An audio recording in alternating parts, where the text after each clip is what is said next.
File handling in Python. Python के अंदर file को कैसे हैंडल किया जाता है। सबसे पहले ये देखें कि फाइल क्या होती है। What is a file? A file is a name location on a secondary storage media where data are permanently stored for later access. File क्या है? यानी आपने कोई भी इंफॉर्मेशन है, कोई भी जानकारी है जो आपने परमानेंट कंप्यूटर में स्टोर करनी है, तो आप क्या करते हो, सेकेंडरी स्टोरेज मीडिया के अंदर उसको किसी नेम से क्या कर देते हो, सेव कर देते हो, उसको एक नेम दे देते हो। लोकेशन यानी आप उसको अपने ड्राइव में, अपने फोल्डर में, कहाँ सब फोल्डर में कहाँ स्टोर करना चाहते हो, वो आपकी क्या हो जाती है, एक फाइल। यानी आपके पास क्या है, कुछ इन्फॉर्मेशन है। सपोज करो ये आपके पास इन्फॉर्मेशन हो सकता है ये आपका एक सॉन्ग हो सकता है आपकी टेक्स्ट फाइल हो, डेटा फाइल हो। इस इन्फॉर्मेशन को परमानेंट आप स्टोर करके रखना चाहते हो, जिससे आप बाद में जब भी चाहो उसको एक्सेस कर सको। तो कहाँ करोगे? सेकेंडरी स्टोरेज मीडिया में। Secondary storage media hard disk, pen drive, memory cards, इनमें आप उनको स्टोर करना चाहते हो। तो आप क्या करोगे, इसको एक नेम दोगे। जिस नेम से आप इसको सेव करोगे वो क्या होगी, आपकी एक फाइल होगी। तो फाइल क्या है? File is a name location on a secondary storage media where data are permanently stored for later access. ये आपकी फाइल है। अब फाइल कितने प्रकार की होती हैं? यहाँ लिखा है 6 डिफरेंट टाइप्स ऑफ फाइल। नहीं, फाइल बहुत तरह की होती है। JPG, PNG, GIF, PDF, SVG, MP3, MP4, आपकी टेक्स्ट फाइल, आपकी डेटा फाइल, आपकी और भी तरह की फाइल्स, आपकी वर्ड फाइल, एक्सेल फाइल, ये सारी फाइल्स ही तो हैं। ये सारी आपके सामने सारी फाइल्स होती हैं। लेकिन अभी अकॉर्डिंग टू हम सिलेबस चलते हैं, हम डेटा फाइल्स की बात करेंगे। हम किसकी बात करेंगे? यहाँ पे डेटा फाइल्स की बात करते हैं। तो types of data file in Python. Python के अंदर जो डेटा फाइल्स हैं वो 2 तरह के हैं आपके, 2 प्रकार के हैं आपके। एक टेक्स्ट फाइल है और दूसरी बाइनरी फाइल है। कौन सी? आपकी टेक्स्ट फाइल और बाइनरी फाइल। टेक्स्ट फाइल कौन सी होती है? टेक्स्ट फाइल ह्यूमन रीडेबल होती है, जिनको हम आराम से पढ़ सकते हैं। उसके अंदर कैरेक्टर्स होते हैं, ठीक है। और वो किसी भी टेक्स्ट एडिटर जैसे नोटपैड वगैरह में हम ओपन कर सकते हैं। और जो बाइनरी फाइल्स होती हैं, binary files non human readable characters होते हैं। बाइनरी फाइल्स में क्या होते हैं? आपके नॉन ह्यूमन रीडेबल कैरेक्टर्स, उनको हम आसानी से पढ़ नहीं सकते। उसके अंदर कुछ स्पेसिफिक सिंबल्स होते हैं, लेकिन उसको रीड करने के लिए हमें एक स्पेसिफिक, एक स्पेशल प्रोग्राम की ज़रूरत पड़ती है जिससे हम उसको रीड कर सकें। या इसमें डिटेल में आपको दिया है इस चैप्टर के अंदर, इस पैराग्राफ में, टेक्स्ट फाइल क्या है। देखिए टेक्स्ट फाइल के बारे में पूरी इन्फॉर्मेशन हम यहाँ पे ले रहे हैं।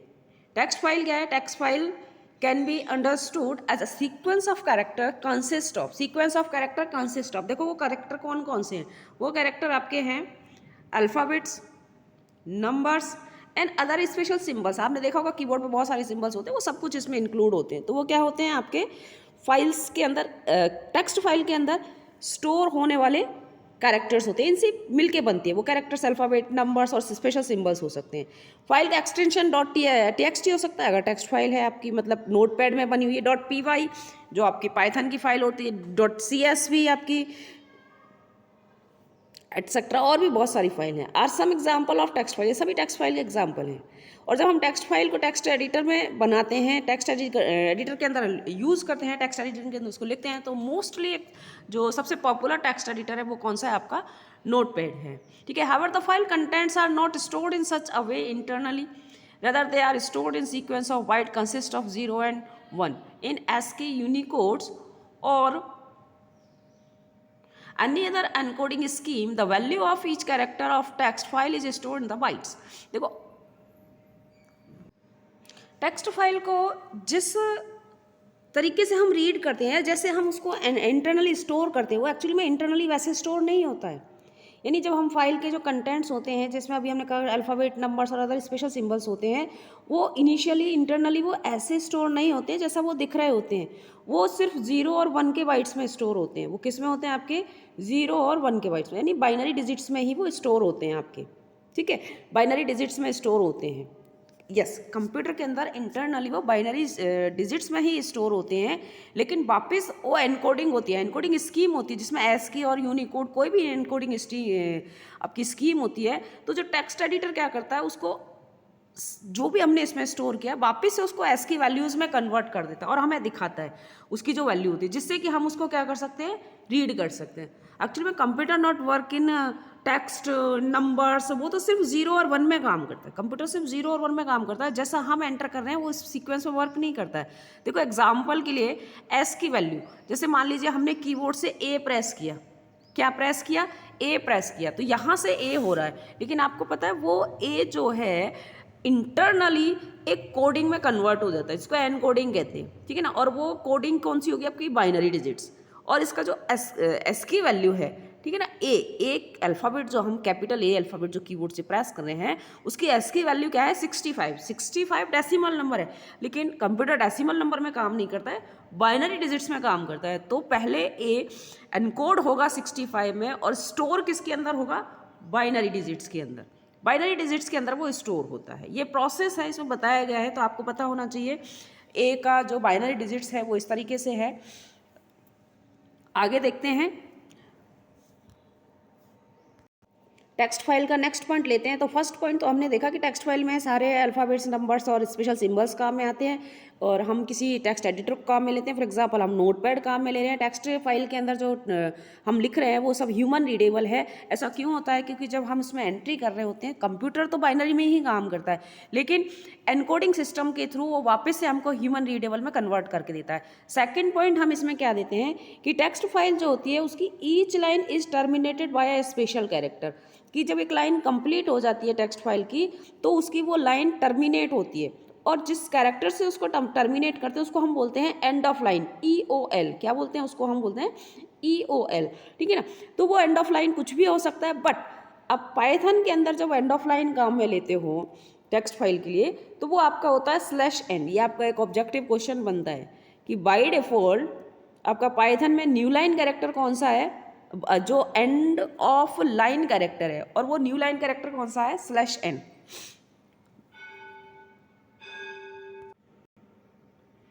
Other characters can be use to indicate EOL। ये तो आपको बताया मैंने डिफॉल्ट कैरेक्टर। इसके अलावा और भी हैं जो आपके न्यू लाइन कैरेक्टर हो सकते हैं या एंड ऑफ लाइन हो सकते हैं, और वो आपके कौन कौन से हैं, white space, comma and tab, ये भी आपके कौन से हैं, EOL है, एंड ऑफ लाइन है। ये कैरेक्टर्स भी हो सकते हैं, लेकिन बाई डिफॉल्ट जो पाइथन के अंदर न्यू लाइन कैरेक्टर है वो कौन सा है आपका, /n। इसको हम एंड ऑफ लाइन कहते हैं। अब आते हैं बाइनरी फाइल। बाइनरी फाइल्स क्या हैं, अभी हमने टेक्स्ट फाइल देखा। टेक्स्ट फाइल के अंदर क्या फीचर्स लिए कि टेक्स्ट फाइल के अंदर जो कैरेक्टर्स होते हैं वो ह्यूमन रीडेबल्स होते हैं।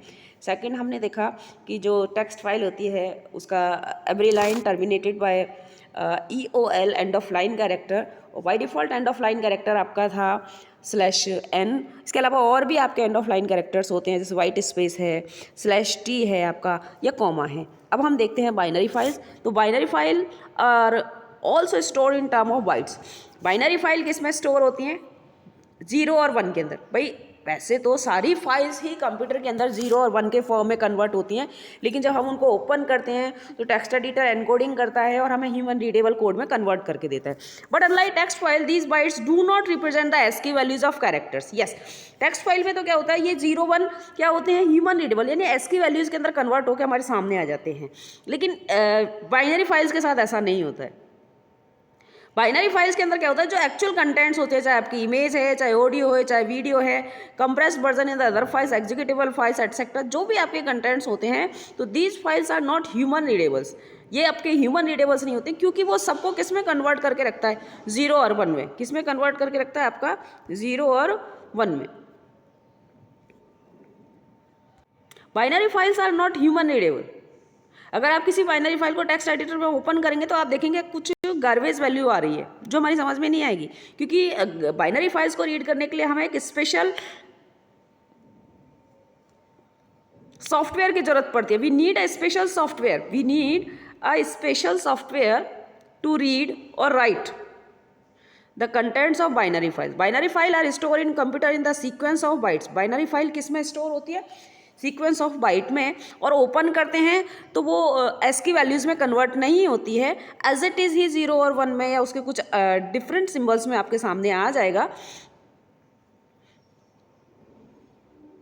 और बाइनरी फाइल्स को ओपन करने के लिए हमें एक स्पेशल सॉफ्टवेयर की ज़रूरत पड़ेगी, अदरवाइज हम उसको प्रॉपर रीड नहीं कर पाएंगे। ठीक है, अब यहाँ पे एक नेक्स्ट पॉइंट और है आपका, जैसे हमने उसमें देखा था कि बाइनरी टेक्स्ट फाइल के जो लाइनें होती हैं वो टर्मिनेट होती है। किससे टर्मिनेट होती हैं आपकी, टेक्स्ट फाइल की जो लाइंस होती है वो टर्मिनेट होती है, किससे टर्मिनेट होती है? आपकी EOL से। लेकिन बाइनरी फाइल्स की लाइन टर्मिनेट नहीं होती है, कंटिन्यू होती हैं। यहाँ पे एक सबसे माइनस पॉइंट क्या है कि अगर आपकी बाइनरी फाइल के अंदर a single bit change can corrupt the file and make it unreadable to the support applications. यानी ये तो देखा कि हमने बाइनरी फाइल्स को किसी दूसरी application software, special application software के थ्रू रीड किया जा सकता है या राइट किया जा सकता है, लेकिन अगर उसमें सिंगल बिट भी चेंज हो जाता है तो एप्लीकेशन सॉफ्टवेयर को जो उसको सपोर्ट कर रहा वो भी उसको अनरीडेबल हो जाता है, वो भी उसमें क्लियर नहीं हो पाता कि हम उसको कैसे रीड किया जाए। यानी एक सिंगल बिट से 0 या 1 में थोड़ा सा भी गलत हम उसमें एंट्री कर देते हैं तो वो फाइल क्या हो जाती है? ख़राब हो जाता है। बहुत डिफ़िकल्ट होता है उस एरर को निकालना बाइनरी फाइल से। बाइनरी फाइल में अगर एक बिट का भी एरर हो जाता है तो उसको निकालना बहुत मुश्किल हो जाता है। As the store content are not human readable, we can read and write both text and binary files through the Python program. लेकिन हम अभी जो पढ़ेंगे नेक्स्ट टॉपिक, वो हम क्या पढ़ेंगे कि टेक्स्ट फाइल और बाइनरी फाइल्स को पाइथन प्रोग्राम के थ्रू रीड किया जा सकता है। Opening and closing a text file, सबसे पहले वर्क करने जा रहे हैं हम टेक्स्ट फाइल के साथ। अगर हमें पाइथन के थ्रू उस फाइल के साथ वर्क करना है तो फर्स्ट ऑफ ऑल हमें सीखना होगा कि हम टेक्स्ट फाइल को पाइथन के अंदर कैसे ओपन करते हैं।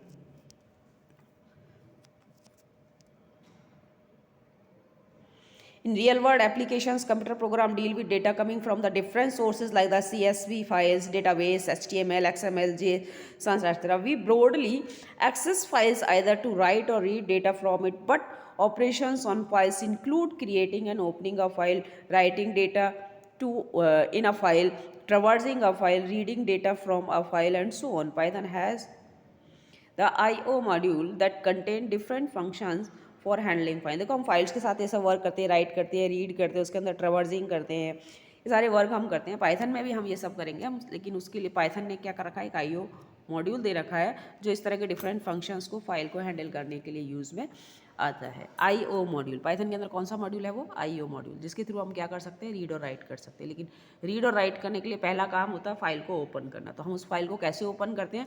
पाइथन के अंदर किसी टेक्स्ट फाइल को या बाइनरी फाइल को ओपन करना है तो हमें ओपन फंक्शन काम में लेना होगा।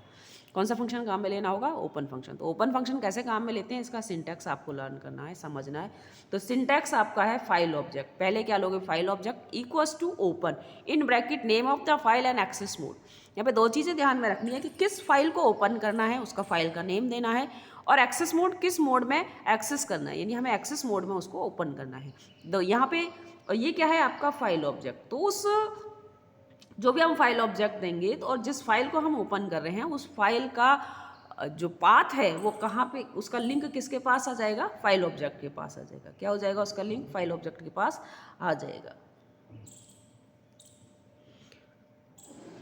ये जो हमने सिंटैक्स देखा है, file object equals to open in bracket file name comma access mode. So this function return a file object called the handle which is stored in the variable file object. We can use this variable to transfer data to and from the file. यानी हम file को open करते हैं, depend करता है कि हमने किस मोड में उसको ओपन किया है। अगर रीड मोड में, ओनली रीड मोड में ओपन किया तो हम उस फाइल को क्या कर सकते हैं? वहाँ से रीड कर सकते हैं। और हमने राइट मोड में ओपन किया तो हम क्या कर सकते हैं? उस फाइल के अंदर राइट कर सकते हैं। तो फाइल ऑब्जेक्ट क्या है? फाइल ऑब्जेक्ट वो वेरिएबल है जिसके पास ओपनड फाइल, जो फाइल नेम हम देंगे उस फाइल का क्या मिल जाएगा? पाथ का लिंक मिल जाएगा, और वहाँ जाकर उस फाइल को ओपन करेगा और उस फाइल को close. The file object has certain attributes that tell us basic information about the file. File object के कुछ एट्रीब्यूट्स हैं जो हमें क्या बताते हैं? फाइल के बारे में कुछ इन्फॉर्मेशन देते हैं। ठीक है ना? पहला क्या दे रखा है?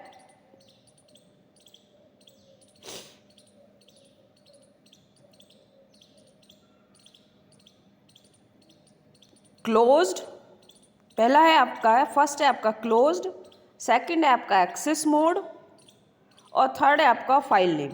ये तीन आपके हैं, तीन एट्रीब्यूट हैं। एक तो एक्सेस मोड के लिए मोड चेक करने के लिए फाइल ओपन है या क्लोज्ड, और फाइल का नेम चेक करने के लिए हम किस नेम से ओपन कर रहे हैं या जिस नेम की फाइल को ओपन कर रहे हैं वो अवेलेबल है या नहीं है, ओपन है या नहीं है वो। If the file is not in the current working directory, then we need to specify the complete path of the file along with the name. अगर हम जिस फाइल को ओपन कर रहे हैं और वो करंट डायरेक्टरी में नहीं है, जिस डायरेक्टरी में हम काम कर रहे हैं, तो हमें उसका कंप्लीट पाथ देना होगा।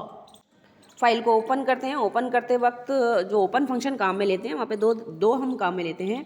एक तो हम काम में लेते हैं फाइल का नेम और एक हम लेते हैं एक्सेस मोड। तो एक्सेस मोड जो है वो आपका ऑप्शनल आर्गूमेंट है। अगर आप एक्सेस मोड नहीं देते हो तो बाय डिफ़ॉल्ट वो किसी मोड में ओपन करेगा। जिस मोड में उसको ओपन करेगा वो आपका बाय डिफ़ॉल्ट मोड होगा। कौन सा मोड होगा आपका?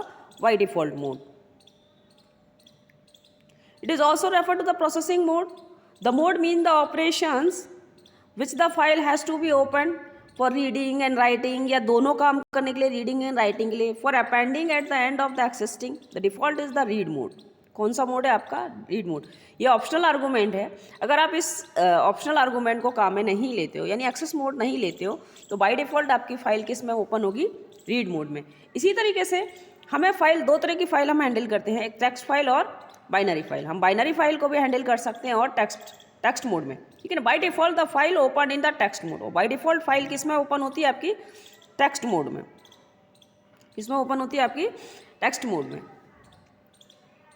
तो इसका मतलब आप क्या कर सकते हो? टेक्स्ट मोड का मतलब आप स्ट्रिंग को रीड और राइट कर सकते हो।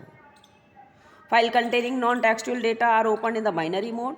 That means read and write perform in term of bytes. और अगर हम बाइनरी मोड में वर्क कर रहे हैं तो नॉन टेक्सचुअल डेटा होंगे, यानी वो रीड और राइट जो करेंगे बाइनरी मोड में ही करेंगे और सारा काम बाइट्स में ही परफॉर्म होगा।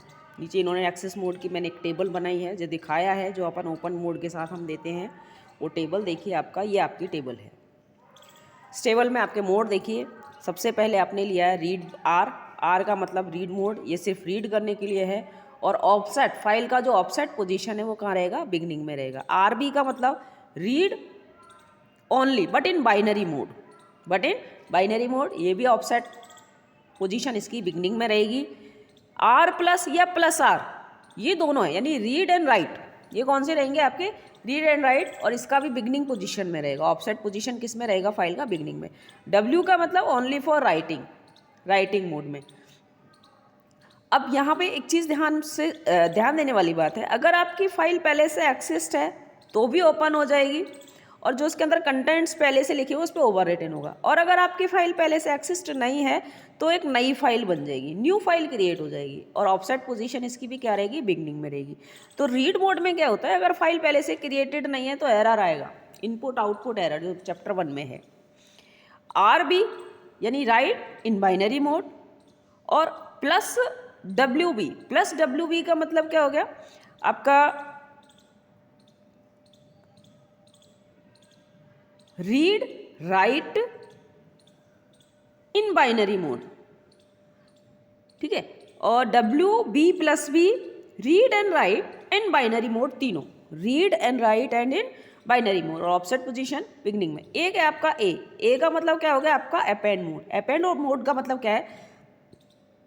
तो अगर आपकी फाइल पहले से बनी हुई नहीं है तो न्यू बन जाएगी, और अगर पहले से बनी हुई है तो उस पर ओवर रिटन नहीं होगा, कंटेंट्स ओवर रिटन नहीं होगा, बल्कि एंड ऑफ द फाइल से वो रिटन करना शुरू करेगा। प्लस ए या ए प्लस की बात करें, ए प्लस ए या ए प्लस, तो इसका मतलब फाइल अपेंड मोड में होगी, रीड और राइट दोनों के लिए, रीड और राइट। और फाइल डज नॉट एक्सेस तो क्या होगा? न्यू फाइल क्रिएट हो जाएगी। और इसका ऑफसेट पोजीशन क्या है आपका? End of the file. अब एग्जाम्पल देखिए, how to open a file. My object क्या है? इसका एक फाइल ऑब्जेक्ट है। ओपन इज फंक्शन, और आप जिस फाइल को ओपन करना चाह रहे हो उस फाइल का नाम क्या है? myfile.txt। और आपने एक्सेस मोड कौन सा लिया है? ए प्लस का मतलब है अपेंड यानी read and write both, but right in and of the file. In the above statement, my file is the open in the append and read mode. The file object will be at the end of the file. That means we can write data at the end of the file. At the same time, we can also read data from the file using. और हम उस data को उसको क्या कर सकते हैं? माई object के थ्रू फाइल को रीड भी कर सकते हैं।